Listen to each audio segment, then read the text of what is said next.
கேட்டா என்ன எப்படி சந்தோஷப்படுவாருன்னு. அதனால நான் என்ன கேட்க வாப்பா அப்படின்னு கேட்டான்.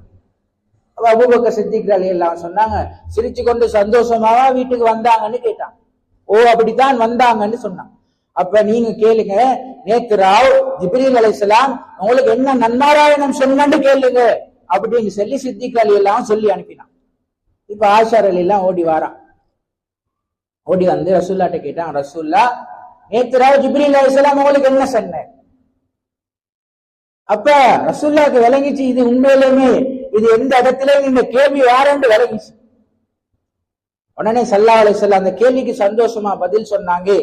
ஜிப்ரீல் அலைஹிஸ்ஸலாம் என்ன சொன்னாங்கண்டா, நேத்து வந்து யார் பிரிஞ்சிக்கிற 2 கோத்திரத்துக்கு மத்தியில அல்லது பிரிஞ்சிக்கிற 2 பேருக்கு மத்தியில சேர்த்து வைக்கிறாரோ அவருக்கு சொர்க்கம் வாஜிப் என்று நன்மாராயணம் சொல்லிட்டு போனாங்க. அதைத்தான் கேட்டுதான் நான் சந்தோஷமா இருக்கிறேன் அப்படின்னா. உண்மையிலே இந்த செய்திக்கு பின்னால் ஒரு செய்தி இருக்கு. ரசூலுல்லாஹ்க்கு சந்தோஷம் வந்ததுக்கு காரணம் அதுதான். இந்த நன்மாராயணத்தை சொன்னே ஆயிஷா ரலியல்லாஹு சந்தோஷத்தால குதூகலத்தால அப்படி மகிழ்ந்து போனான். உண்மைக்குமே காரணம் என்னன்னா, இது பேர் சொல்லப்படலாட்டியும் இந்த நன்மாராயணம் சொல்லப்பட்டது ஹஜ்ரத் அபூபக்கர் ரலியல்லாஹு அன்ஹு.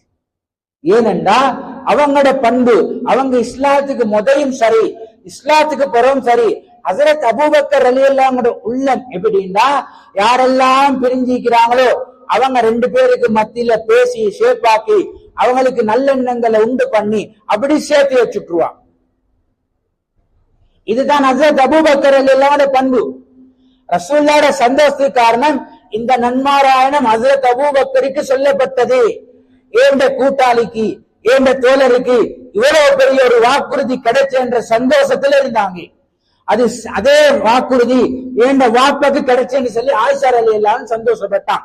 ஆனால் ஆயிஷா ரலியல்லாஹு யோசிச்சாங்க, இந்த வாக்குறுதிய இந்த நன்மாராயணத்தை ஏண்ட வாப்பா கிட்ட சொல்லி அவருடைய சந்தோஷத்தையும் பார்க்கணும் சொல்லி உடனே என்ன செஞ்சாங்க, திரும்ப ஓடி வந்தாங்க ஹஜ்ரத் அபூபக்கர் ரலியல்லாஹு செய்தி சொல்லு.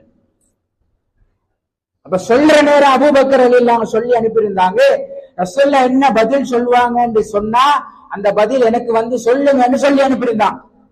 ஆயிஷா ரலியல்லாஹு ஓடி வந்தான், வந்து சொன்னாங்க, பாப்பா ஜிப்ரீல் அலைஹிஸ்ஸலாம் இப்படி சொன்னாரா, யாரு பிரிஞ்சிக்கிறவங்களுக்கு மத்தியில சேர்க்கிறதுக்கு பாடுபடுறாரோ அவருக்கு சொர்க்கம் வாஜிப். இந்த பதில சொன்னனே ஆயிஷா ரலியல்லாஹு அவங்க எதிர்பார்த்தாங்க அபூபக்கர் ரலியல்லாஹு அவங்களும் சந்தோஷப்படுவாங்க. ஆனா அபூபக்கர் ரலியல்லாஹு மிச்சம் அழுதான். இந்த நன்மாராயணம் சொல்லப்பட்டதுக்கு பின்னாலும்